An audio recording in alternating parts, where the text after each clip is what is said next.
Hakeem Butler? What?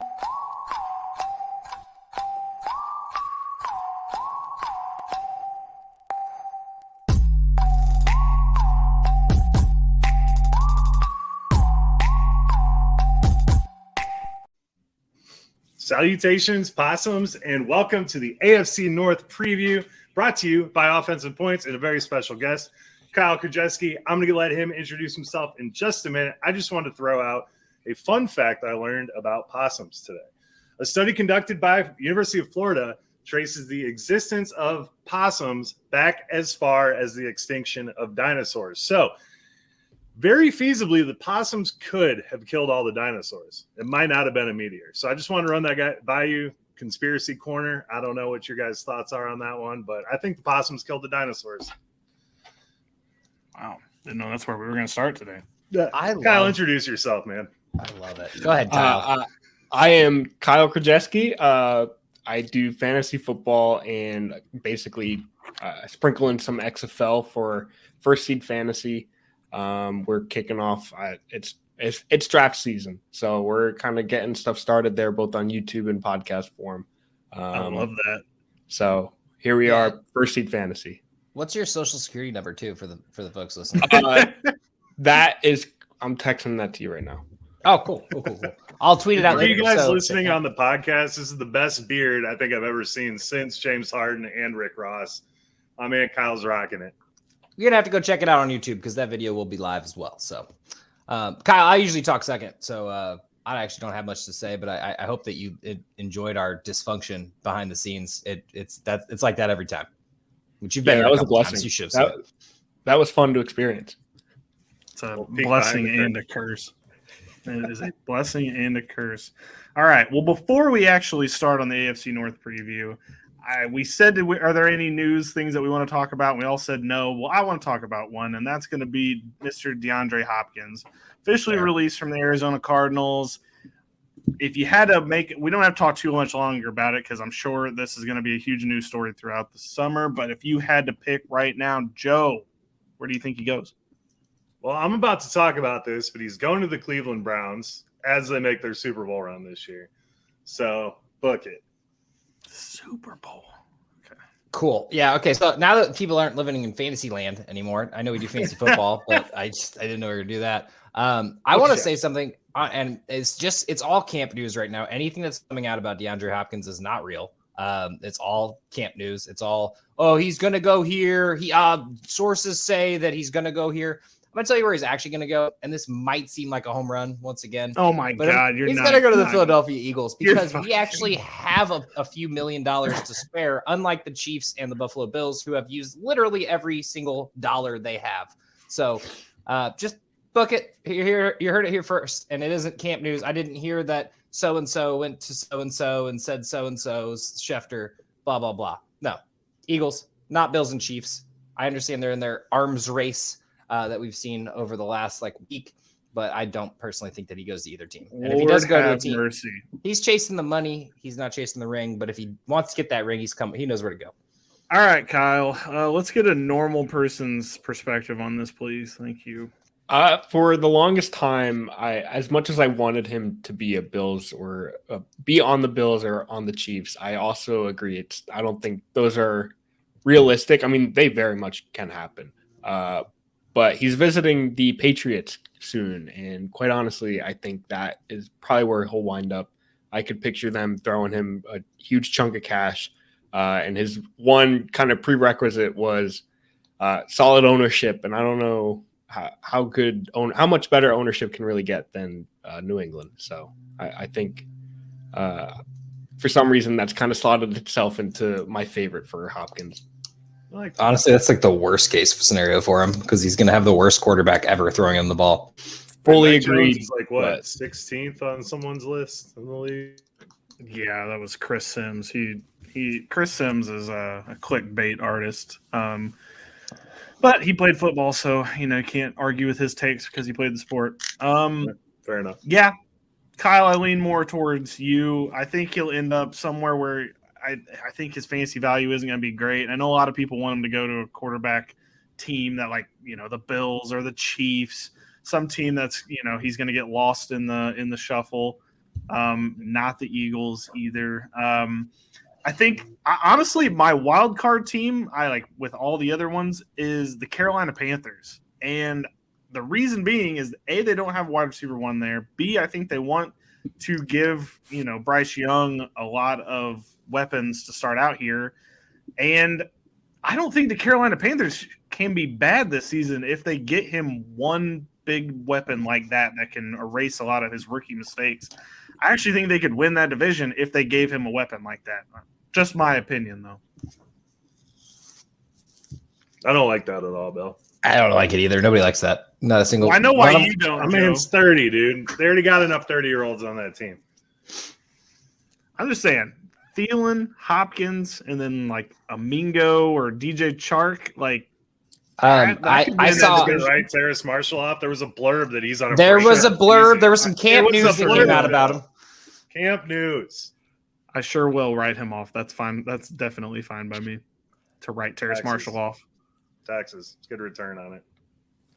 But I don't know. We'll see. This can be an ongoing story throughout this whole offseason. So I'm sure we won't even know until, late July, early August where he goes anyway. Right as soon as we all get our drafts done, that'll be about the time he's like, I'm going to drop a grenade on this team and you're not even going to have anybody.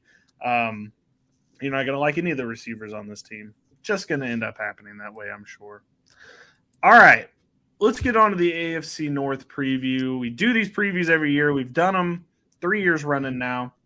We're starting with the AFC North, and we will start with Josh in the Pittsburgh Steelers. This is not how we discussed it, but I love it. All right, let's bring it on. I'm going to do a lot of things at once.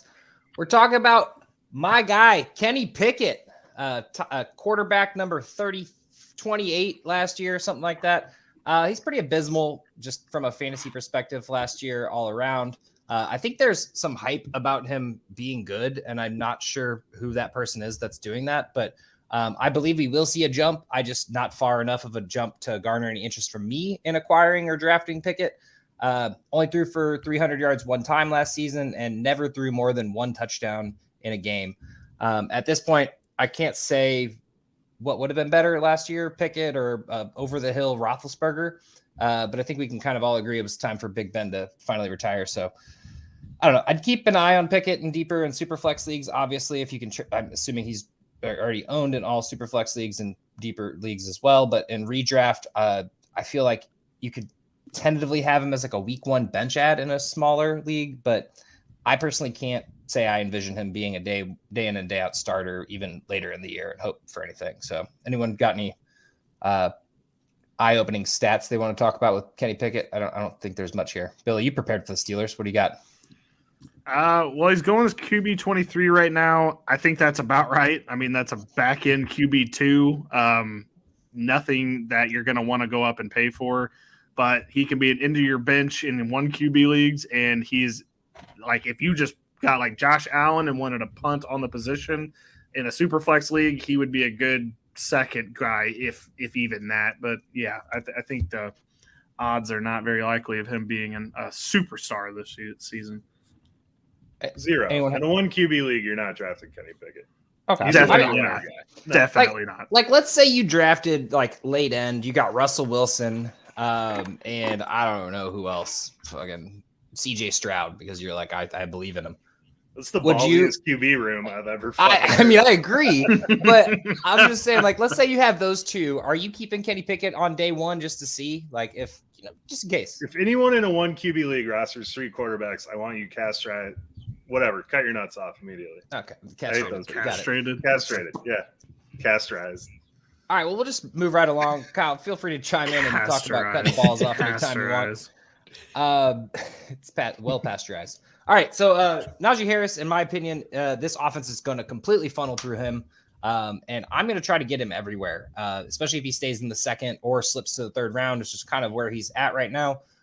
Even after a dip in targets, carries, and overall offensive production by the whole team, Najee still ended up as running back 12 and 14 in standard PPR, respectively, of course. I personally understand why everyone assumed why he would, regain his form from the 2021 season immediately. But even with this offense going through complete significant changes, having 2 quarterbacks in the first few weeks, and he started the season with a Liz Frank sprain, Najee's going to be healthy. Obviously, here's hoping a healthy focal point again. And I personally would dare to put him in the top 5 running backs personally. And that's why I think I personally love his value so much.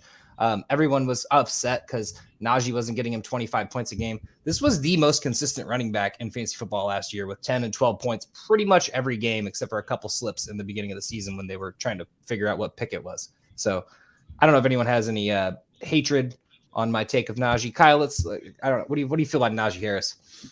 Najee, I think, is one of those guys you draft safely as like either you're just bar minimum RB1 or your safety RB2 kind of guy. I'm personally not taking him as like I'm not eyeing him as my star centerpiece of my offense for my teams. I'm just kind of I guess I'm kind of mediocre or mixed on him. I'm not seeing any flashy season coming up this year. Currently RB12 on just Fantasy Pros, just the first thing I pulled up. So I'm personally loving that as a second running back and can have that jump up because there's a pretty big 7 through 12 is going to be a huge, like one of those guys is going to hit and be in the top 5 easily. And personally, I think it could be Najee easier than a couple of these other guys. So if you look at his games after the bye last year, he was awesome. That Liz Frank injury was really screwing him up. And we talked about that last year. But he really got it going. They added to the line. This offense is going to gel a little bit better this year. I do like Najee, man. I like your take. I don't know about top 5. That's ballsy. I said it was ballsy. I didn't. I like it, though. I like where you're going with it. You know what the biggest problem with Najee Harris is that Matt Canada is still running the freaking offense. Why on God's green earth they didn't fire Matt Canada after last season, we may never know. But that is the only detriment I see to Najee Harris. If they got an actual offensive coordinator in there, I think he could actually hum a little bit better than he has been. Yeah, well, that be that as it may. Can't do anything about that, unfortunately. But Najee, great running back, rookie season. Pretty decent running back game overall. I mean, I know people drafted him in the first, second round and expected more, but you get what you get. Not complaining if I end up with Najee on my team.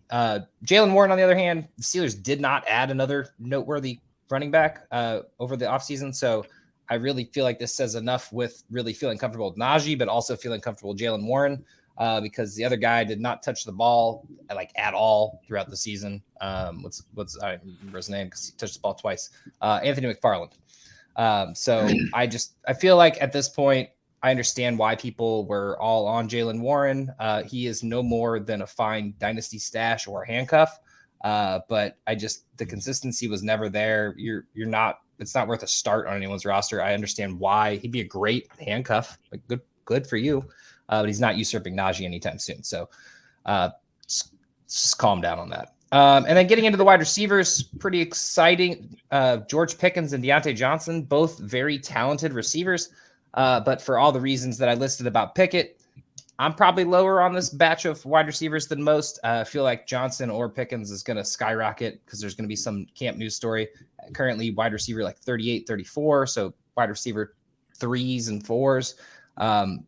I think if I had to choose one for redraft, it'd probably be Pickens just because Pickett seemed to build a nice rapport with Pickens pretty much immediately. And even before you take out the 3 games that Trubisky tried to lean on Deontay, sorry, Joe. Deontay Johnson only had 80 more yards in Pickens and 4 less TDs in the entire season. So while both obviously Deontay is more of a slot receiver, and these two should both be rostered in all formats, but my choice would just be Pickens just because of the rapport that Pickett brought with it. And then, of course, you can't not mention A-Rob, who is now on the team, which I don't know if I'm excited about or not. Pretty much has done nothing since he left Chicago, unfortunately. And even at the end of his career in Chicago. So I think the 400-yard season seems about right. Good for him for making some more money. But Deontay Johnson and Pickens are your 2 guys here. Robinson, not really sure he's worth rostering unless you're like really hopeful. And then just getting into tight ends before I kick it back to you guys. Muth, obviously, Freer Muth is a beast. And he took a huge jump last year, even with mediocre quarterback play. 63 receptions on 98 targets and 732 yards on the season. Only 2 touchdowns, which is a little disappointing. But I think they just weren't scoring touchdowns as a whole. This team was okay, to say the least. And this is probably going to be my other target for the Steelers, if anyone. He's currently valued at tight end 8, which is going well into the mid rounds. And Freiermuth, just to me, probably has the best value of any tight end this year, other than unless you end up with Travis Kelce. I understand his value is ridiculous, but it's Travis Kelce. So tight end 8 for Freiermuth is just wild to me. Still seeing that and only seeing him grow as a player. Yeah. 2 things on this. Deontay Johnson definitely has to at least score a touchdown this year, I'm assuming. So that should make him a little bit more valuable. And then the signing of Dwayne Washington, or the drafting of Dwayne Washington, really kind of scares me on Freiermuth, because Washington can ball, and that dude is a monster target. So I don't know. I know he's a rookie tight end. I could just see him kind of being a red zone thing, and it's a little bit worrisome to me.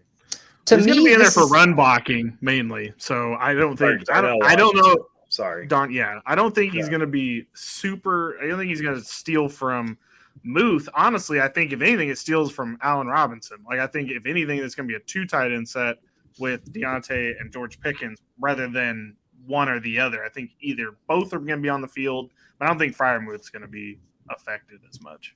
I think more so for me, this is the same thing as Kincaid situation. Even obviously not, because Kincaid's a little bit better, but this is everyone vaulting Kincaid in like top 6 tight end conversations already. You can't cut out the one who's already the starter. Like Dawson Knox is still on the Bills. Freiermuth is obviously the best tight end on this team and one of the best tight ends in the league. It's hard to just jump out. Maybe next year I could see that being an issue. But this upcoming season, I don't see Freiermuth going anywhere.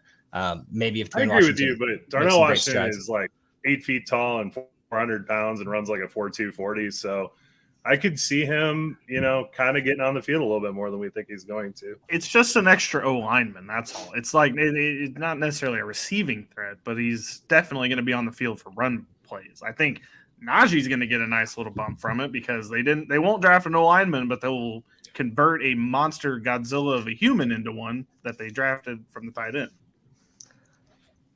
I'm cool with it. Kyle, got any thoughts about the Steelers? You excited about this team? You live in Pennsylvania, right? I do live in Pennsylvania, but that doesn't give me a lot of excitement for the Steelers. And I think it was mentioned before, the offensive coordinator still being there just seems to slow everything down and kind of keep a lower ceiling than what should be in Pittsburgh. But obviously there's going to be some gems. I think you all kind of came to the consensus, Pickett over Pickens. I mixed the 2 up. I did. I wrote down the wrong name so many times when I was looking at this. So don't worry.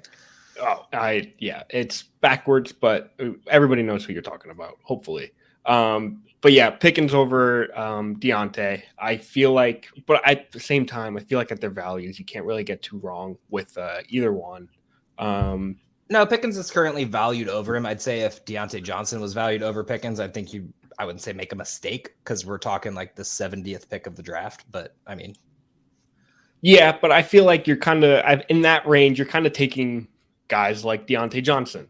I feel like he's kind of like the picture perfect guy you want to draft in that range. Just kind of the guy who's going to get the target. Tyler Boyd's, if you must. Exactly. Actually, I would take Deontay over Tyler Boyd, 1,000%. Much for sure. Well, I'm just saying, like, what Tyler Boyd has been over the last few years. Obviously, he's aging. Okay, all right, I feel you. Sorry, my bad. I'm just real standoffish today, man. It's hot outside. I've been working. Went fishing the other day. Stood in the sun. I'm hot. Oh, I'm so sorry, Mister. I don't have a job right now. Whoa! I do have a job. Just haven't started it yet, bro. What, guys? He's not actually unemployed. I'm taking my DeAndre Hopkins 4-week vacation here, so don't talk to me. He just doesn't want to go to OTAs. No, I don't. Yeah, no, I don't. That's exactly it. All right. Well, the over-under for the Pittsburgh Steelers as at 8.5. Are we going over or are we going under? Can we hear the schedule first? I feel like we usually run down the schedule, or should I look it up? Yeah, let's run down. I got it pulled up right. So We got San Francisco week 1. Cleveland Browns week 2. Then it goes Raiders, Texans, Ravens, bye week. Rams, Jaguars, Titans, Packers, Browns, Bengals, Cardinals, Patriots, Colts, Bengals, Seahawks, Ravens. Man.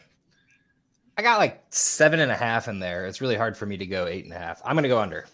I would say under as well. But Billy's right. We talked about this earlier. The Tomlin effect is. I'm going over because I will never doubt Mike Tomlin.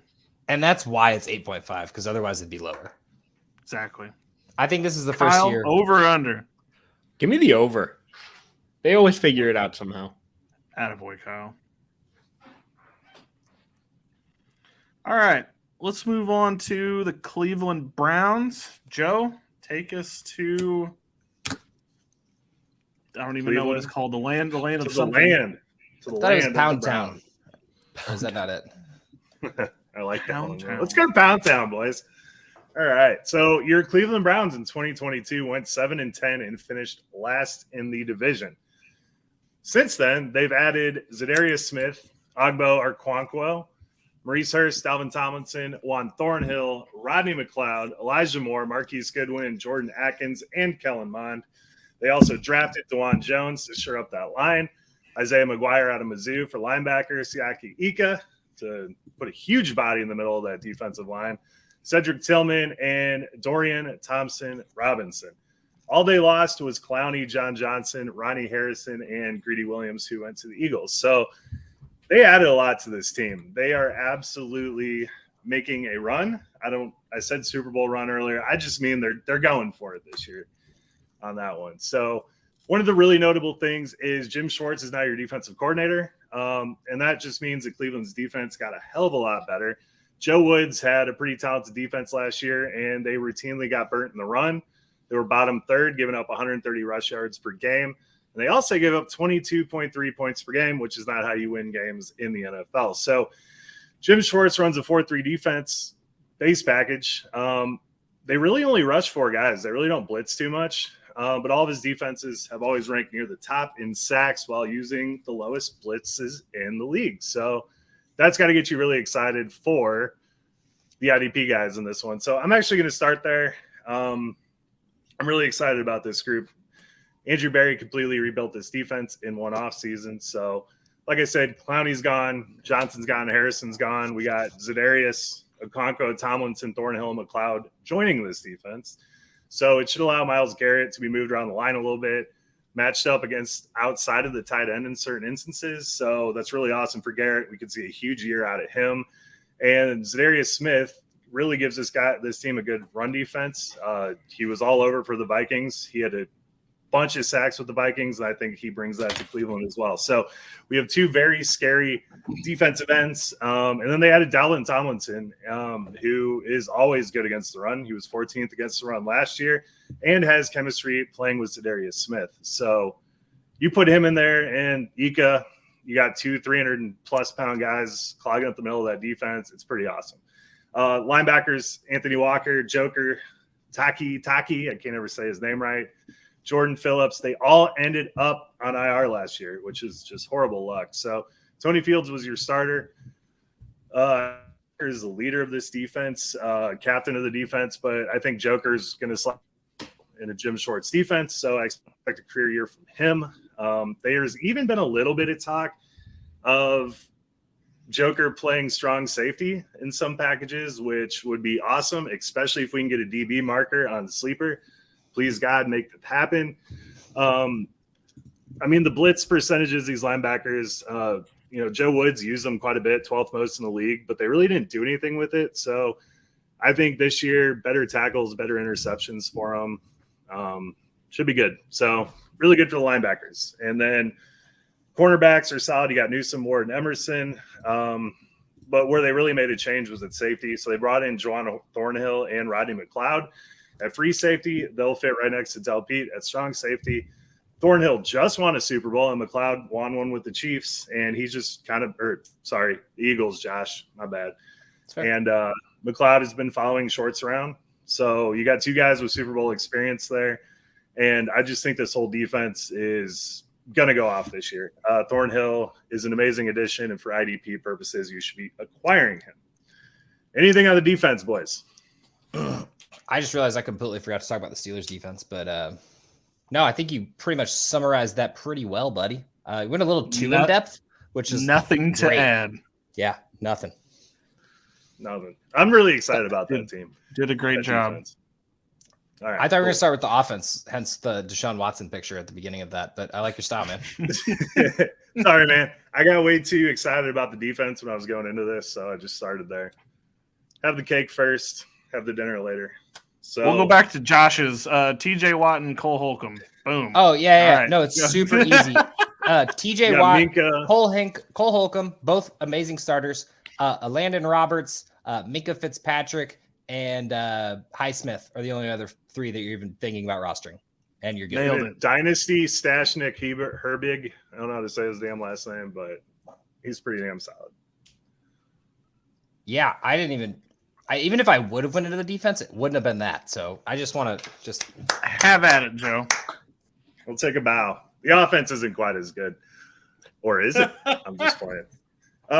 So Deshaun Watson, guys, had not played in 2 years before he started the final 6 games of last year, and he looked really fucking rusty. But he ended the season on a high note. He had 2 good games against Washington and I think the Ravens. I'm not sure. Pittsburgh, there you go. But he finally got some chemistry going with Amari Cooper. Amari is currently going at wide receiver 17, behind the likes of DK Metcalf and Keenan Allen. I like Amari Cooper way better than both of those guys. And Deshaun Watson is currently going in the 9th round. So kind of an absolute steal for me, in my opinion. I think Watson gets it right back on track. And I said to Josh earlier, he was the Trevor Lawrence before Trevor. And I don't know if he's been paying attention, but Watson is absolutely locked in at Elijah Moore in OTAs. Again, camp news, but he's been peppering my man with some targets here. So we could be seeing a big breakout in this one. Try to acquire him. Don't pay too much, but I could see in a PPR league, Elijah Moore just kind of going off this year. Peoples-Jones recently tried to get Elijah Moore and no one would give him to me. And it wasn't even he's one of those guys. It's just like, well, he could be good. I was like, the dude's got like 900 yards in 2 years, but yeah, cool. Yeah, he's one of those guys where he was really hot at first, and then you're just kind of like, yeah, it's one of those. So Peoples-Jones is a free agent after this year. They added Cedric Tillman, who plays a very similar game to Donovan Peoples-Jones. I am far lower on DPJ than I was pre-draft because I think the Browns have to find a way to get Tillman on the field, especially after the injury in Tennessee last year. So I expect they get him going pretty quick. And I already said it, but I think the Browns are the logical landing spot for DeAndre Hopkins. They had their charity golf tournament recently, and Deshaun made the case for Hopkins to land in Cleveland. They're both great friends. They have chemistry from Houston. They have a contending roster. And Deshaun said he would rework his contract to get his guy in the house. So he'll take a couple mil up front to bring his buddy on the team. You know, if Hopkins goes to this team, it's absolutely sensational, but might just be the only reason I would slightly agree with you with Hopkins going to Cleveland Browns is the fact that they paid so much money for Hopkins during a huge scandal. And to make this look good, getting Hopkins would be the smartest move. But I personally think that their wide receiver room is full at the moment. They got Bell and adding Cedric Tillman with DPJ, Amari Cooper, and Elijah Moore. I just there's 5 wide receivers on this team already. I don't think they'd think twice about cutting one of those dudes to get Hopkins on the squad. I agree, but I just their financial burden's too much at all. He's gonna go to a team like this just to mess up the whole wide receiver. It's like whenever a team signs Zeke, it's gonna be like, oh yeah, well that guy's out. So I got you. I agree with you. The man running backs. Oh, never. Running backs. Mr. Nicholas Chubb no longer has to deal with Kareem Hunt and Dearness Johnson eating into his work. He is going into his age 27, 28 season. I'm kind of a DiCaprio guy when it comes to running backs, so it's a little old for me. There is an out on his contract next year, so the Browns could easily ride him into the ground in what I think, like I said earlier, could be a Super Bowl run for this team. He finished at RB6 last year, and that whole offensive line is returning. We expect the offense to be a little bit better, and he should get more work. So I really like Nick Chubb this year. Perfectly fine going into the season with him as my RB1. Now, Jerome Ford is an interesting piece. I roster him in a lot of places. but he only really had 1 year of success at Cincinnati. He does have a clear path to touches, but I don't want to get carried away with him. The Browns kicked the tires on Zeke a couple weeks ago, and then they just brought in Darrell Henderson for a workout. So they clearly intend to add a veteran back to the mix. Absolutely could torpedo Jerome Ford. He only played 14 special team snaps last year. He has no credo on this team. He doesn't have any standing currently. So also John Kelly and Dimitri Felton but don't worry about them. Fuck those guys. That brings us to the tight ends. And Kyle, you told everyone last year to roster Njoku, and it paid off in dividends. I listened to you a couple places, and man, I really appreciate that. He finished at tight end 11. He's currently going to tight end 10 in drafts, usually 8th or 9th round. Njoku had far more success with Brissett than he did with Watson. Watson did have a really shitty start to his playing last year. So with a little bit of time to get back on track, they did add Jordan Akins, who played with Watson in Houston. And Watson really hasn't ever supported a top tight end. So he has targeted them pretty frequently, though. I'm not sure what's going on there. Do with that what you will. I still like Njoku quite a bit. I think a season like he had last year is probably the most fluid of what's going to happen. But my issue is I think there's going to be too many mouths to feed on that team. I think Njoku is one of the first ones to slip, as you saw with Watson. He didn't really cling on to him right off the bat. He did have a couple big games, but that's my only issue with Njoku is I think that, especially if they had Hopkins, if I'm cutting one, it's going to be him. Yeah, I'll warn you. I think Njoku's success going into last season that I kind of was excited about was primarily focused on Brissett. Watson isn't a huge tight end passer. I mean, he'll see his targets, he'll see his touchdowns, but not enough to really be your tight end one on your rosters. I had to shout you out on that because that was incredible. I appreciate it. I was a great call. Njoku at all, and you knocked it out of the park with that. I'm pretty sure I yelled at you, and I You probably did. Josh yelling at someone? What? Wow, I know the green shirt new guy. on this podcast. Should have worn green today. Fuck that. Green shirt guy. Yeah, the green shirt guy. He's an asshole. So arrogant and condescending. For sure. I have a question, though, to add into the mix. I know we already passed the running backs, but I have to go back.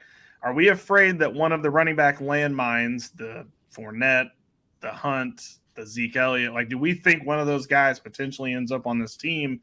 Because while Chubb is, a solid RB1, he is 27, so they definitely could use a guy behind him.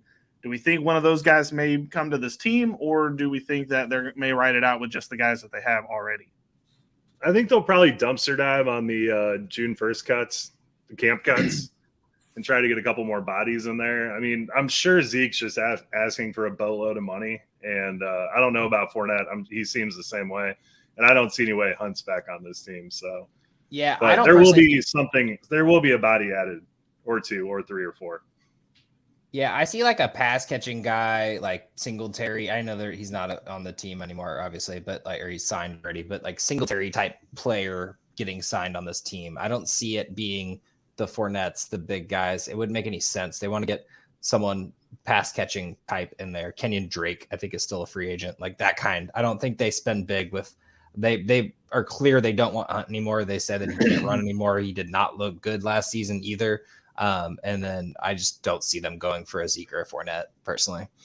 But unless something happened to Chubb and for some reason one of those guys were still there, but I don't think they'll make it through the offseason either. Yeah, I'm in the same boat. I think they're going to add a name that we know, but not one that really scares us off of Chubb. I think I think this is his backfield, full backfield for once. They should go get Jerick McKinnon, right? I mean, that would be a logical... He re-signed with the Chiefs, didn't he? Did he? Re-signed. Yeah, I think he did. I think he did. Wow. That's what I was originally thinking. Somebody like him was kind of that guy. That made a lot of sense to me. I don't know. So I feel like Darrell Henderson's an XFL player. Kyle, you'll be covering Darrell Henderson here in a couple months. I wouldn't be DJ surprised. Hill out there. All right, over-under on him. The over-under for the Cleveland Browns is 9.5. Wow. Okay, so we got aggressive. Cincinnati. They have a really easy schedule, by the way. Cincinnati, Pittsburgh, Titans, Ravens, bye week. 49ers, Colts, Seahawks, Cardinals, Ravens, Steelers, Broncos, Rams, Jaguars, Bears, Texans, Jets, Bengals. Good Lord. They did get a good schedule. I think they're that 12 and back 5. end is- Good I think they're Lord. 12 and 5. I don't think they I beat don't the know about Ravens or the Bengals. I don't know about 12 and 5. Well, they'll probably win one at least. I mean, one out of One of four. those four, yeah, maybe. They are That was the really Joe their Burrow toughest games. slayer.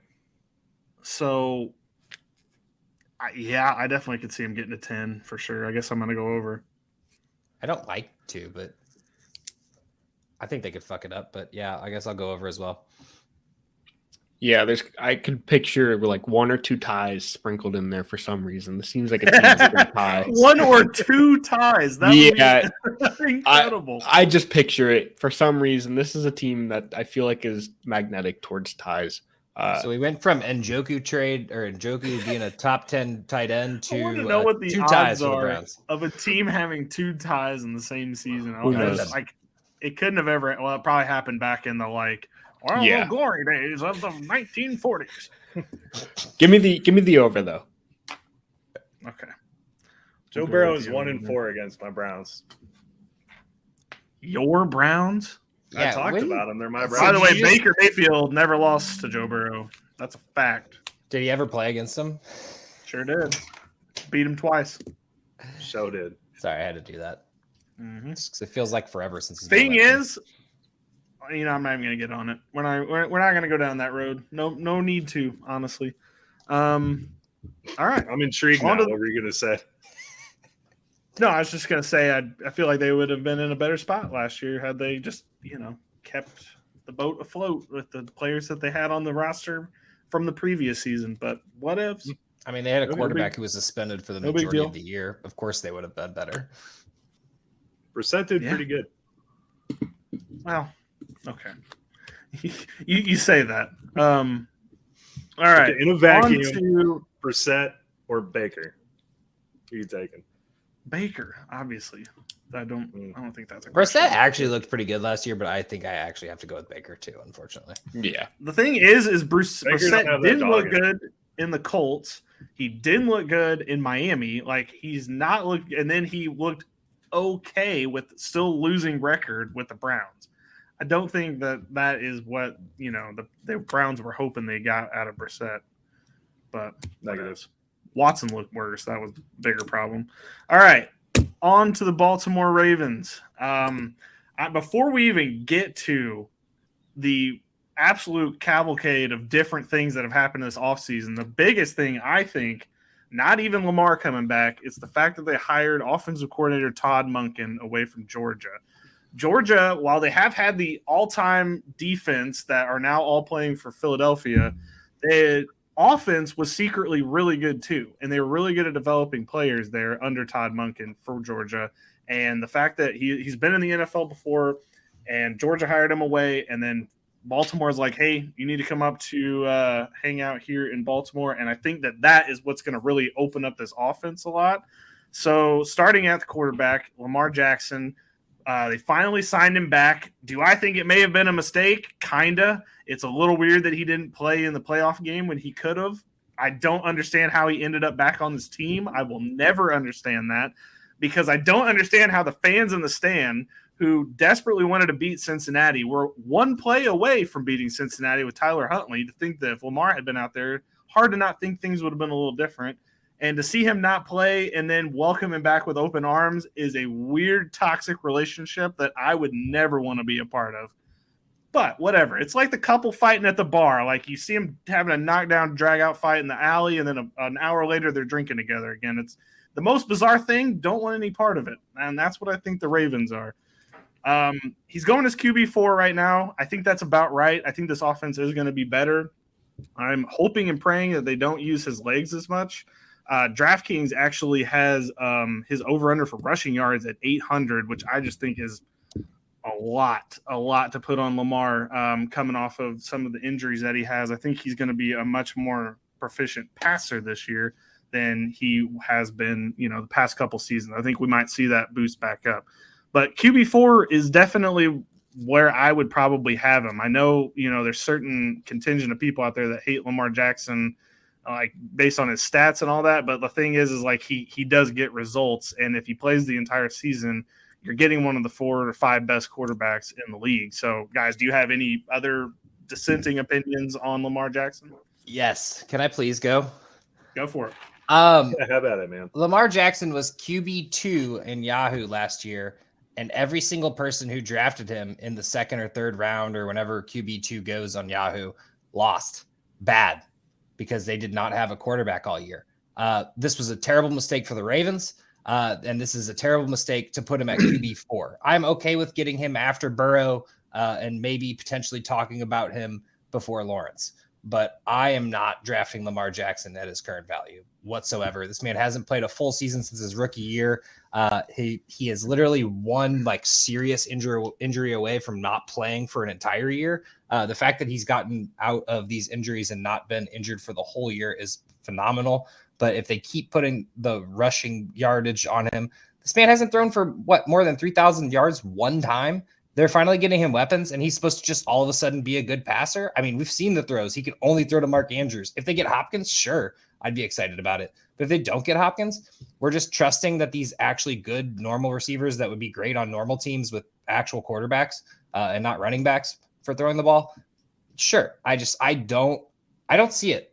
And I'm not looking for the QB 14. I'm looking for the QB 1 or 2 or 3 or 4 or 5. And I don't think Lamar Jackson has it in him to have that. I think that was a Cam Newton type season where he has the one and done as the number 1 quarterback in the season. And I don't know. I think this was a terrible mistake for them. And him being overpaid under younger guys like Mahomes and Hurts and these guys who actually have proved that they can be, I'm not saying fantasy football is end all be all, but can prove to be a QB1 and play a full season. And I don't know. I'm done. He's for fantasy. He's right back in the 3rd round. It's risky. I'll let someone else draft him. For NFL purposes, they had to bring him back. They're trying to compete. They've got a decent team around him. Who the hell else? Tyler Huntley was not the answer. He looked all right, but you can't feel comfortable going into a season. He's a Pro Bowler, Joe. Oh, Trubisky was a fucking Pro Bowler, man. Get out of here. No, I get why they had to do it as a team, but for a fantasy perspective, I just don't understand why he got the contract. So now he's great again. I mean, look at that. Look at those seasons, 14, 15, 10 since his number 1 season. And he's going to go as QB4. And we're just supposed to assume that he's going to play a full season finally. Kyle, what are your thoughts on Lamar? Sleeper. Sorry. No, so it's the stretch. Kyle, these two like to dominate the podcast and not let anybody else talk. I'm trying to get you involved. Kyle, what are your thoughts on Lamar Jackson? I think I'll start by saying I think it's too pricey. I think the value of QB4, QB5, where he's going right now, is too high. But I think Lamar is guaranteed going to win some players plenty of games this year. I mean, I'm just looking at just those first 3 games of this season, 29, 51, 50 points. That was really cool because they went 3-0 and then lost the rest of the games. Yeah. And it's like, how do you not see that stretch of games and be like, this is the guy forever? And it's not going to last all season. It's almost a guarantee at this point that you can draft him, win your first 5 games with Lamar, and then maybe you make sure you have a backup plan. But I don't think that's how you should be drafting. It's for that QB4 is too high for me. I think people are just excited about the contract is what it comes down for sure. To. I think in reality, anyone's going to draft Joe Burrow over Lamar Jackson, in my opinion. But I don't know. It happened last year where it'll be one of those things where ESPN has Lamar Jackson at 6 and Yahoo has him at 2 again or something. And it's just going to be one of those weird variations. I love drafting on different platforms for that exact reason. The summer will go on and the hype of the contract will die down and he'll kind of make his way down to QB8. Yeah, I'm not saying he's not phenomenal, but those weapons being added there, I get why the hype's going to be there. But I haven't personally seen him be that quarterback consistently. And he needs to become a pocket passer if he's going to continue to be in this league. I mean, although I guess he got his money, so who really cares? True. Joe? Sorry. I just like the blurb that says Lamar Jackson expects less running with new offensive coordinator. That's all well and good until you actually play a fucking game.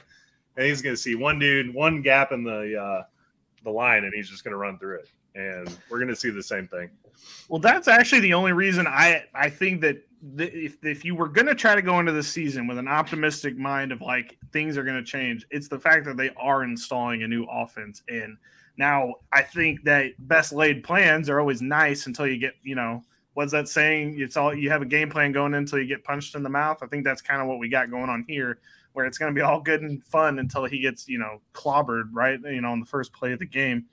But it's kind of a high risk, high reward situation. You either get him and he's going to be great the entire season and he may win you a league, or you draft him, he gets hurt week 2, doesn't play again, and you just ended up with another season of Lamar Jackson, the Lamar Jackson experience. So unfortunate to say the least, but yeah, it's going to be a polarizing quarterback. I don't want that headache on my team personally. So I agree with you guys. I've never been a quarterback high guy, but if you can get like Mahomes, Hurts, and Josh Allen, bing, bang, boom, then if you can't get one of those guys, then you just wait.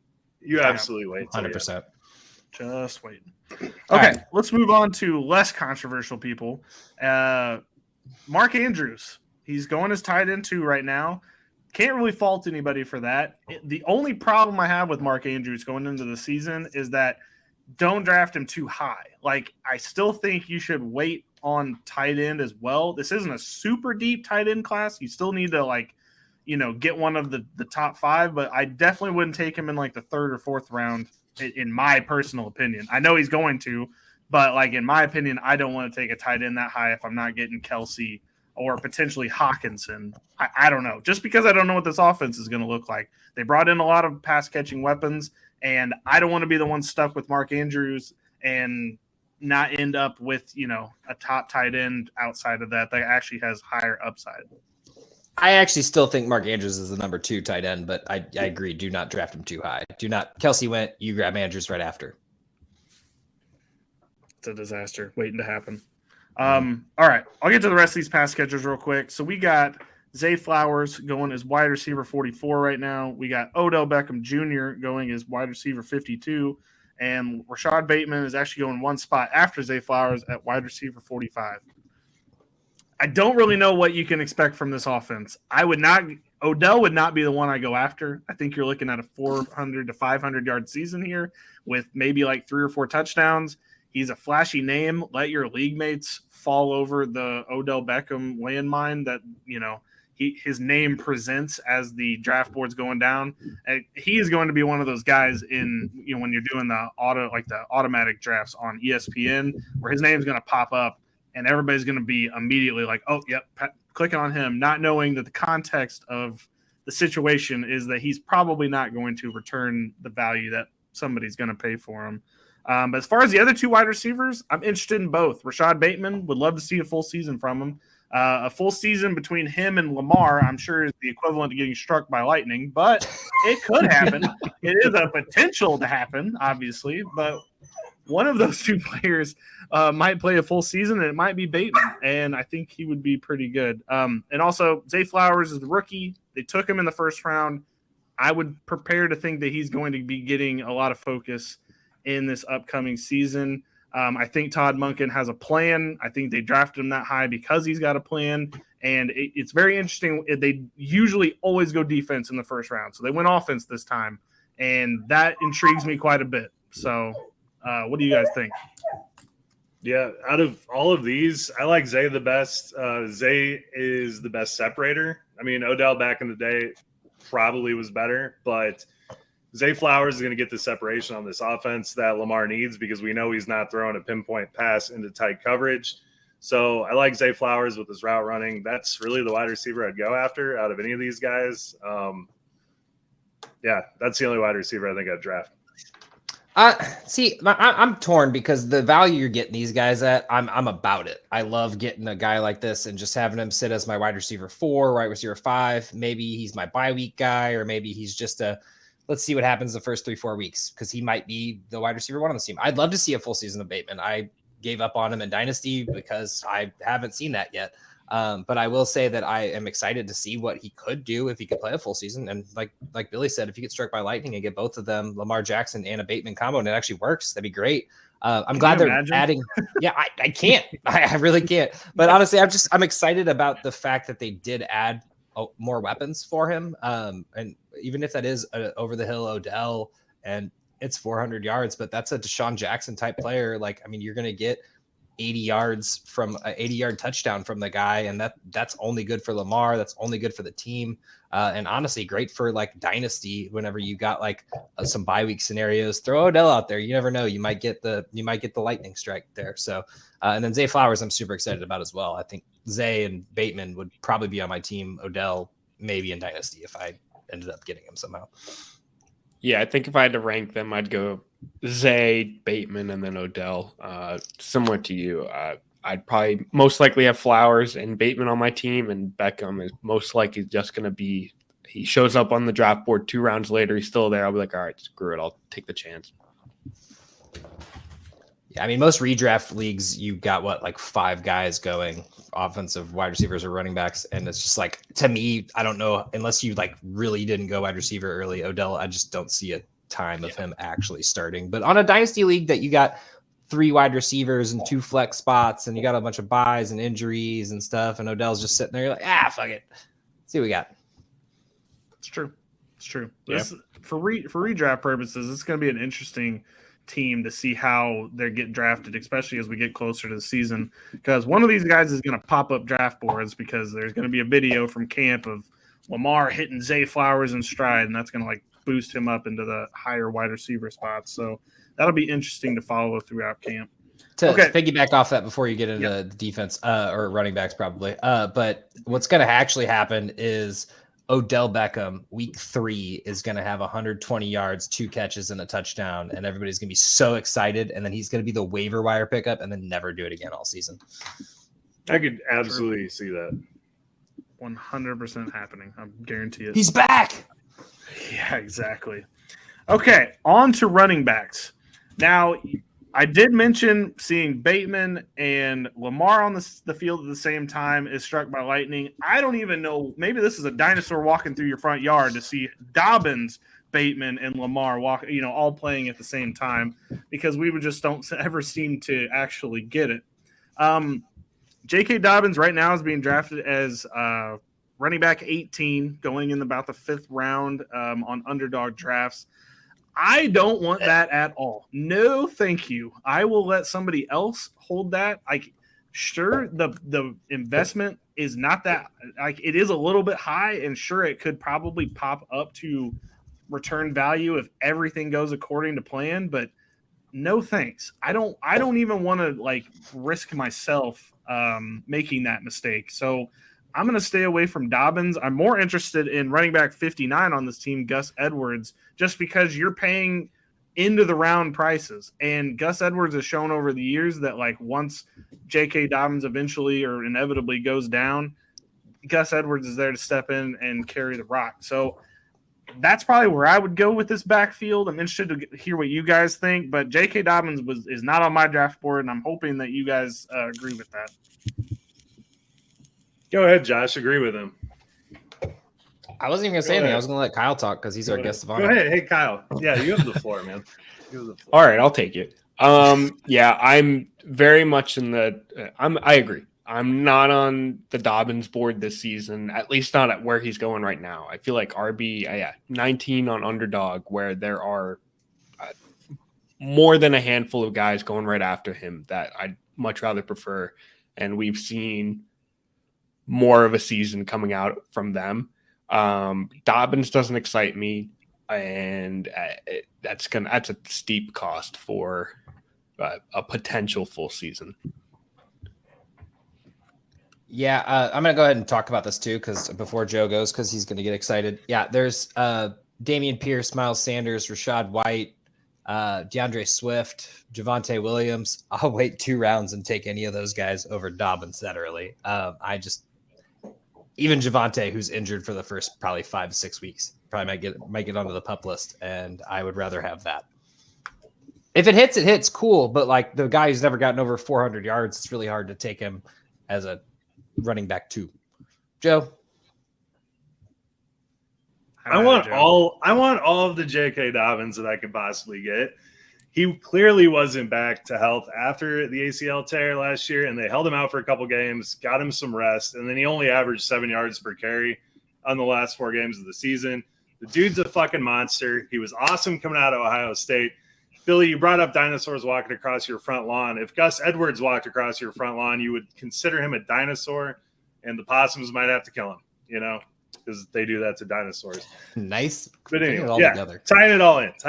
I love J.K. Dobbins. I will absolutely pay that price. I've been trying to acquire him everywhere I can, so go for it. I just wish I rostered J.K. Dobbins. Mitchell, man.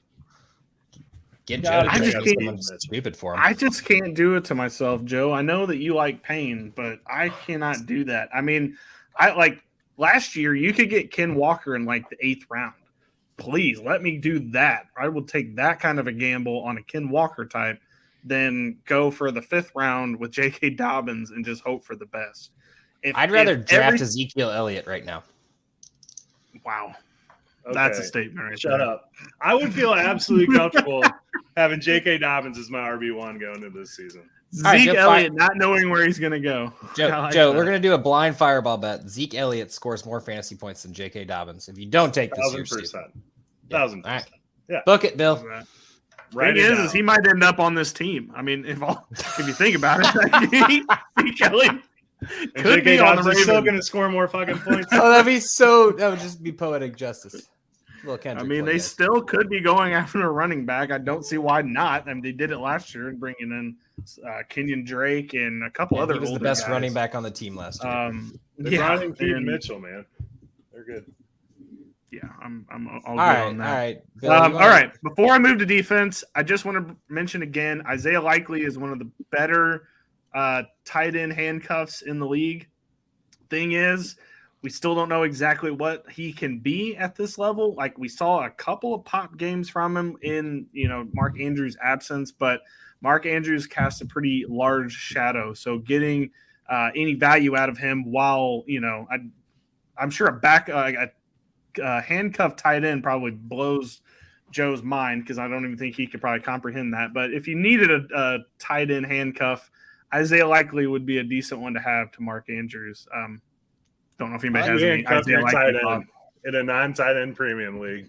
I like the, Pasteurization. Here we go with the castrization It's again. not a- I felt like it was coming. Great one word. thing though I will say would be interesting is to try to trade for Likely in dynasty leagues right now because I think Yes. people were like, "Oh yeah, that's cool. I know I got him after Andrews or whatever," but like I think the rookie draft has worn off. They're on a new rookie draft. Maybe they drafted Kincaid. Maybe they really needed tight end help when they did that. Maybe they didn't end up with Dulcich. I don't know. Just see what's on their team. If they just drafted a rookie tight end and they're a little hyped, or say they had McBride too, just like you don't need him. It's kind of like a just real nice deal, For sure. It's good Okay. advice, Josh. I'll quickly go through the defense. Roquan Smith, ever heard of him? He might be pretty good. I'm hearing Sure. from people that know more than I do. Other than that, though, like Patrick Queen, not sure he's going to make the team. We don't know yet. He's not been traded yet, so that is interesting. Today is June 1st, so the post-June 1st thing could come into play here. They didn't pick up his option. They might just write him out this season. But if he goes, Trenton Simpson might be an interesting add. But as far as anybody else on the team, Adafe always interesting. David Ojabo. I would not fall for the Kyle Hamilton trap, but Marcus Williams is interesting as well for as far as safeties go. I think you'll get some decent value back from him. But that's really all I want from this defense. It's going to be a good overall defense, but as far as numbers go for some of these guys, I think you're going to be a little limited just because the way that this defense goes, they usually have people moving in and out of the starting lineup. So you're not really going to get somebody who's a for sure starter other than like Roquan. You're off of Yeah, Kyle I think it's Hamilton? pretty much real. I mean, he was only a spot. They only used him in certain spots last season. I like him as a player, but as far as like using him in IDP leagues, I think it's very risky. He wasn't a full-time starter. I think what Billy's trying to say is wanted Roquan's to your hear your only thoughts bona on fide him. star, and then the rest are he mentioned them, so therefore there's a chance. Well, he'll play like 50% of the snaps, and he can still, get a huge sack, huge interception, get the tackles. I just don't know with his limited usage what, you can expect week to week using him as a starter. No, that's fair. Okay. The over-under for the Baltimore Ravens is matching the Cleveland Browns at 9.5. All right. So week 1, we got the Texans, the Bengals, the Colts, the Browns, the Steelers, the Titans, the Lions, the Cardinals, the Seahawks, the Browns, the Bengals, the Chargers, the Rams, the Jaguars, the 49ers, the Dolphins, and the Steelers to round it out. Dude, these teams that got the NFC West is just so fortunate because, Arizona's tanking.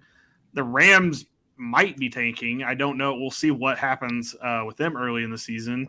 And then Seattle's a toss-up. I mean, that's just very fortunate. I think I'm going to go over here as well. What was the number? 9.5. 9.5. 10-7 seems realistic to me. I don't know. Problem is here, you guys are saying Steelers are going to win 9 games. You're saying the Ravens are going to win 10 games, and you're saying the Browns are going to win 10 games. So someone's got to lose, man. I said under. I like under here. But, I mean, we're not saying, way over. We still got the Bengals to talk about. I understand that, but this division's not going 10, 9, and whatever the Bengals are going to end up with. Somebody's got to lose. 8 losses, 7 losses. It's not like we're saying they're not going to lose much. All right. Well, I'm the only one who has an under right now, and it's the Steelers. I think the Ravens can easily get 10, but the problem is I don't think Lamar Jackson will stay healthy enough to get 10. So therefore, I go under. Yeah. Well, that's the biggest concern. If he's healthy, probably over. If he's not, under. But Josh, I also had under on your Steelers. Sorry, Kyle. I keep interrupting you right now. Sorry. You're fine. Give me the under. I think this is going to be a team with injury issues all season. Has been for the last 5 years. That's for sure. Yeah. Pretty much ever since that Lamar MVP season. Ever since then, it's just been a nightmare of injuries. All right, Kyle, it's your turn to shine here. Let's go with the leader of the pack last season anyway, the Cincinnati Bengals. Yes, the division winners, the Cincinnati Bengals, finished the season with an interesting 12-4 record. As we all know, they had one less game played, notching one less on the win or loss column. And made their way to the AFC Championship game. Unfortunately, lost it. But, I mean, this is a team that's going to be in it. I think we all agree they are probably one of the best teams in the NFL. And on paper, it looks like they're going to continue to be this season. Let's see. Last year, they were 7th in the league in passing yards and 29th in rushing yards, and total offensive yards kind of averaged out to 15th. And I mean, leader of the pack here, Joe Burrow. Last year for fantasy, he was the QB4. And again, that is with one less game, not due to an injury. And I could totally picture a world where he has a great game and finishes QB2 or even higher. I'm even looking at passing yards, and he was one average 300-yard game away from being second in the league in passing yards. Joe Burrow had an outstanding year last year and very possibly could have a similar year this year. For myself, I mean, he's ADP on Underdog at least at QB5. And that is probably where I would slot him in myself. I haven't done my own personal rankings yet, but I mean, just looking at the list, 5 looks head on, right where he should be, and probably where I'd slot him in, especially given how he performed last year and just how this team looks. And give me some Joe Burrow. I kind of like his cost too. I think I'd slot him in. It's like Josh Allen, Patrick Mahomes, and then it's just like a little bit after there. I'll take some Burrow. A little bit of the early medium range QB. But yeah, what are you guys thinking about Burrow? Our consensus rankings, which we did last pod, but 2 weeks ago, was Joe Burrow is QB4, right in front of Lamar Jackson and Justin Herbert. I have Lamar at QB8. I just happened to look at that. And Joe Burrow at number 4. So right under Josh Allen. I mean, to me, it's a no-brainer. I think he's the closest to any of these guys, closest to getting into the QB1, QB2 category. So, yeah, I mean, this is the last year before Joe Burrow is going to negotiate. Obviously, you can see in the blurb one of the largest quarterback contract extensions of all time. So I'm sure that they're going to, like this year, they're going to pressure him into performing what they think that contract should be. Now, does he perform that well? We'll see. I mean, it's kind of iffy, but like I think the table is set for him to have one of the better quarterback seasons we've seen in a long time. So, here's the hoping he can live up to that. But I think you're going to get good value with him being at QB5 or 4. Yeah, he's got ice in his veins, so he's going to perform to that contract, though. And with the weapons around him and the suspect defense, I think it's set up for success all day. He's a cold dick killer. Nimbus. I will move on to the running back room, which is it has slimmed actually this offseason, but gained another. Samaje Perine left town, and they drafted Chase Brown. But right now, I mean, headliner Joe Mixon is kind of expected to be the guy in this offense, as he kind of has been the past few years. But there's a bunch of question marks, I think, are surrounding him. I don't know if you guys have discussed all that, but I think consensus is basically that won't take shape until the next season. But right now, he's being ADP of RB22. And last year finished as the RB10. But if you take out the 55-point week that he had last year, I think he moves down like another double digits. Either way, Joe Mixon, for me, I feel like RB22 sounds pretty tempting. That is really cheap for a guy who is going to be on a well-performing offense and is going to be used. It's not just a pass offense. He's going to score. That's round 4, round 5. I'm all about getting Joe Mixon there. For sure. Absolutely. Hell yeah. Your 5th offensive weapon. Maybe you grabbed a quarterback. He's just running back 2 in the 5th round. I mean, cool with that. Yeah, I mean, I feel like he's slipping because there were a bunch of question marks. I think he was some people were considering him as a potential drop, but it's not taking shape. Well, there's also the issue of the off the field issue where something happened in his neighborhood and he was they said it was him, but it might not be him, and there's a whole weird under the table type thing potentially happening, and we're not sure about that. That's to me why we had him so low. But personally, or I should say Joe had him really high. Yeah, I did have him very high. I love Joe Mixon. We talked about Josh Jacobs 2 years ago or last year. Contract year, getting run into the ground. Same thing is going to happen to Joe Mixon this year. Mm-hmm. They are going to absolutely run him directly into the ground. And I love Joe Mixon. He's a great value right now. Yeah, he's like unfortunate. He's one of those cap casualties that's going to happen with them having to pay Burrow and Chase. I mean, I think pretty much this entire offense is going to be gone except for Burrow and Chase in the coming years, and Joe Mixon is definite one. So, like, I agree. Run him into the ground while you got him, which is sad way we talk about running backs, but it's the truth. I'm curious if he would. I know they probably won't, but I'm curious if Joe Mixon would take like a team-friendly deal to like stay with his friends. I mean, if you follow Joe Mixon on Instagram, which I don't know why any of y'all would, but as an Oklahoma fan, I've been following him for.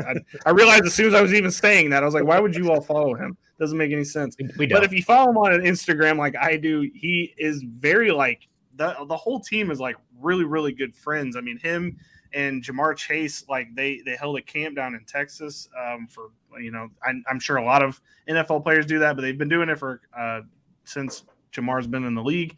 And I just wonder if he would take a team-friendly deal to stay with his friends. I don't know. I'm interested in that. He's never played for any other team. Don't know why he would want to get out of this now. They gave him the massive contract already, so he's getting older. Why would you risk it? Why would you do it? It is so crazy. He's 26 years old right now. Yeah, 6 years. I can't fathom that.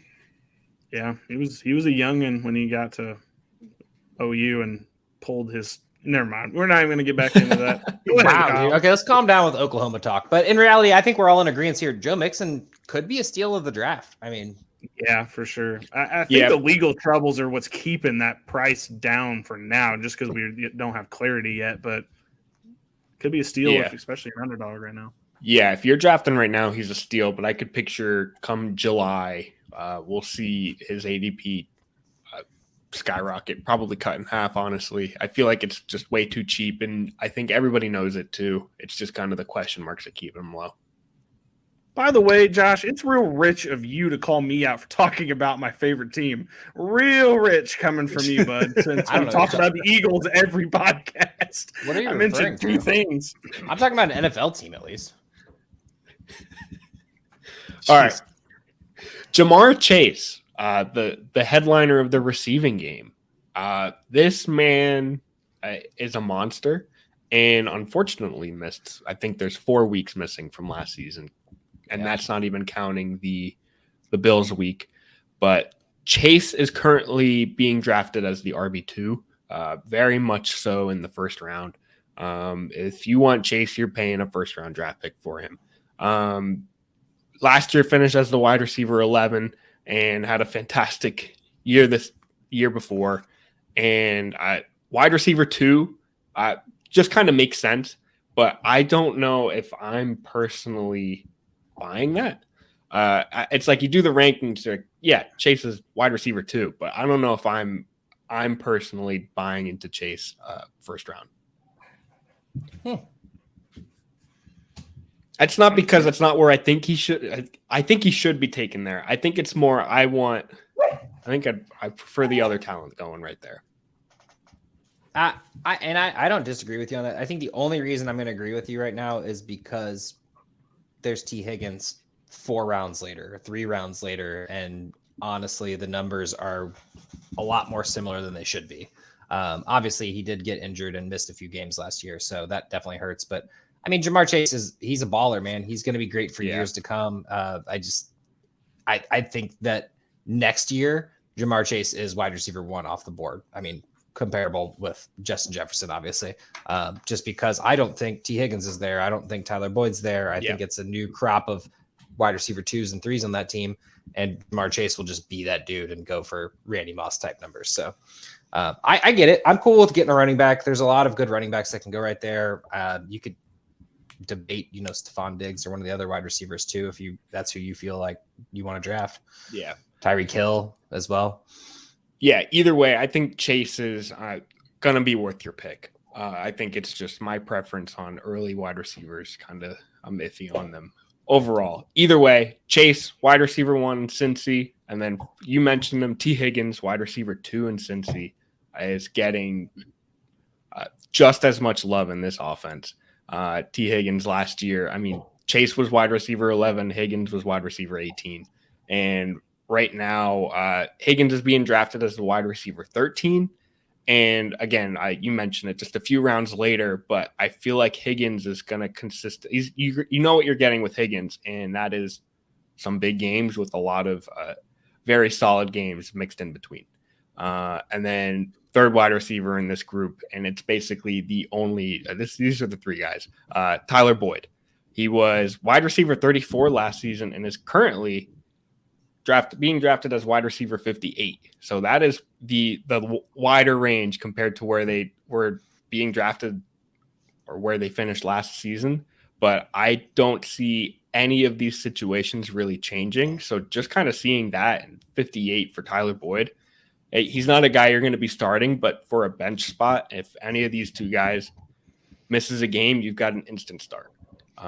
Boyd is one of those guys that has been that way for years now. So Boyd is a late steal. The main thing for Boyd is he's a handcuff. Yes. Like for Chase or Higgins. I mean, look at the gap that Higgins actually, I think Higgins took off during that gap because it was the 2 games around the bye.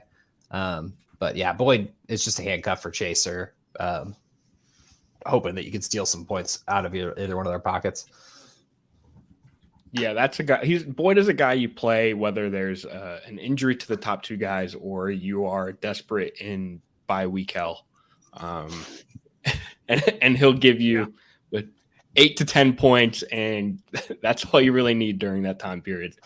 And then, guys, I don't know how you feel about him, but Irv Smith, new tight end in Cincy. I am still somehow a fan of him, and I'm probably going to be drafting him. Actually, I think he's just going to be a free agent after drafts. I don't even think he's on draft boards. He's currently the tight end 20, and 12-team leagues do not draft the tight end 20s. If but you he's zoom in someone right there, right above Irv, you see my name. Yeah, I'm a huge fan of Irv, man. I've been wanting him to be a thing. He's just gotten injured, and he's had a really unfortunate run in with injuries. So who knows? Maybe Joe Burrow is the one that'll breathe some life into him. I mean, Hayden Hurst looked pretty good with him. I mean, there's been some tight ends. He's never had like a tight end that's really just like, oh yeah, he's the best. But I think Irv could, and if he stays healthy, why can't he be great? So it's true. This is if Kyle's telling you about a tight end, man, we got to draft him. It's true, man. How long? What was Irv Smith's contract? Is it Boyd's out of there? It's a 1 year. Is it? Yeah, it's either one or two. Is it Boyd's that 4 year? Oh, it's in Minnesota. Never mind. My bad. Yeah, I'm not 100% sure what his contract is. 1 year, 1 mil, 117, or 1,750,000. Sorry. Damn, if that was like a 2 year contract and Boyd's gone next year, that would be like my dynasty. Go get him immediately. I still think it's a good idea because I mean, if Irv's willing to play on a 1 year deal, what's stopping him from signing a 2 year cheapish deal next year? So many things. Really thought they were going to go after somebody in the draft. I mean, we were mocking like Kincaid or someone to them. So the fact that they ended up with nothing after all that, and Irv Smith is the entrenched starter. Yeah, I watched the draft with a Bengals fan, and they were upset. It was rough. He was not excited about. I mean, the draft pick was fine, but it's like Kincaid was just sitting there, and it just seemed like it was happening. That's when you shake him, and you're just like, "But you have Irv Smith. It'll be okay." It's true. But as for offense, that is Cincy. I will actually allow you guys to take over defense. This is more your territory. Sure. Yeah. Sam Hubbard, always a solid defensive end for this team. Logan Wilson, also a solid linebacker from this team. Always been putting up some decent numbers. I don't have the roster in front of me. I just know those guys are usually the two most consistent from this group. You got Trey Hendrickson and Jermaine Pratt, which are very useful. The exciting thing about this team this year is going to be the safeties because Bates and Von Bell are out of there. So you got Nick Scott coming over from the Rams playing strong safety. He actually played pretty well for the Rams, so not a bad idea to stash him. He's probably not widely owned. And then Dax Hill, right? Yeah, finally going to get a shot at the free safety position, I think. So he's good. He's really good. He's out of Cincy, right, Bill? Mm-hmm. I just think he looked really good. There's a lot to sweep up on this defense that there's no like other than Sam Hubbard and Trey Hendrickson, Jermaine Pratt. Or Logan Wilson, I should say Logan Wilson. My apologies. But I mean, the back end of the defensive backs, like safeties, there's going to be so many tackles and plays out there for them to do. And I mean, we don't know who's going to be good yet, but I agree with Joe. It's just swooping one of those guys. They did draft Jordan Battle too from Illinois, Alabama. Oh, okay, Alabama. Sorry. Yeah, my bad. And Daxo went to Michigan. I forgot he went to Michigan. Miles I've seen a lot of people. Too. I've seen a lot of people saying that Battle might take over for Hill, and I'm like, guys, Battle was drafted in the second or third round. Dax Hill was a first rounder 2 years ago. They're not going to not give him the first shot at the defense like that. He's going to get the first shot at starting, and then if he's not doing what he needs to be doing, Jordan Battle can come in there. So yeah, and since he's perfectly fine with drafting someone early and letting him sit here, we saw that with Dax. Yeah, true for sure. So, and then Miles Murphy, they drafted this year, first round, great pick. Yeah, but I don't think he's really going to be fantasy relevant, especially rookie year. I mean, he's more of a defensive tackle and he also will be, though. First year. I mean, he could be Aaron Donald for all we know, but I just don't think in his rookie year. Lord have mercy. Okay, yeah, let's get on to the over-under. Let's get on to the over-under after hearing that. Cincinnati is 11.5. I'm going over before here. 11.5. Mm-hmm. All right. So they got the Maybe Browns, the Ravens, the Rams, the Titans, the Cardinals, the Seahawks, 49ers, Bills, Texans, Ravens, Steelers, Jaguars, Colts, Vikings, Steelers, Chiefs, Browns. They're gonna who's writing these schedules, dude? I don't know, man. NFC West, bro. They're gonna beat the shit out of them. Like, good God. Who gets to decide that every team in this division gets to play the NFC West? Like, I don't know if it's random draw or if it's like their placements or whatever, but like it's a revolving list. And yeah, they got any division that got drawn the NFC West with two teams that are probably going to be tanking. It's tough to say that they can't get those 2 free wins at least. everyone says over, right? We good with that? Yeah, I really wanted to go under because I've gone over on everything else, but god dang, it's hard to say that they're going to go. You know, the NFC West is going to be some unders. That's going to be some unders going there. But yeah, I think by saying that, I'm pretty sure we're suggesting that Cincinnati wins this division. Probably gets a first round bye as well. Possibly the Chiefs versus them, I think, are going to be the 2 top. Bills too. For that. Yeah, we'll get to them. I think the 2 top in this division are the Cincinnati Bengals and the Chiefs, and they will be fighting for that number 1 seed in the AFC, in my opinion. But we'll see. And they play each other late in the season, don't they? Yeah, it's kind of like middle of the season, I think. But it'll be a good game. I just saw what Cincinnati did to Buffalo, and I'm just like, Buffalo is not a good team. No, they're not. I'm December 31st. Excited to hear about us doing AFC East. Yeah, that's gonna be a fun time. Yeah, not gonna be fun for the Bills at least. Okay, well that wraps up our first pod. We've covered all 4 teams in the AFC North. I wish I had the schedule in front of me to say what we're gonna do next week, but I'm sure it is another AFC team because we usually do the AFC teams in order. But guys, Kyle, thanks for joining us, man. I'm glad that you could be here for this. We've never done a 4-man division preview before, so this was a very fun. Well, usually for the 4th team, we all kind of just toss random names in the air and just pick them out. So it was good to have you here to take the other team for us. It was a pleasure, guys. Thank you so much for having me. Hey, Kyle, anytime, man. Thanks for coming. Gentleman and a scholar. For sure. Do you want to shout out your podcast again real quick? Just for anybody who's made it an hour and 22 minutes in can put that on their podcast feed. Congrats for making it all the way through. Thank you for tuning in. But you can find me, First Seed Fantasy. You can search it, YouTube, podcast, wherever you listen to podcasts, you can find us. We are back on a weekly schedule now that summer has approached. And we've got a good routine going. And tune in. First Seed Fantasy. Sounds good. Any plans for that beard, or are you just rocking with it? Can keep it going? I gotta clean it up soon, but I'm just gonna keep it going because now I've already got a tan. So now to remove it would just look bad. Oh, that's true. That's true. I'm always worried about that too. Yeah. The beard tan line, man. It's a little known problem. Yep. Okay. Joe, get us out of here. Good night. Thanks, Kyle.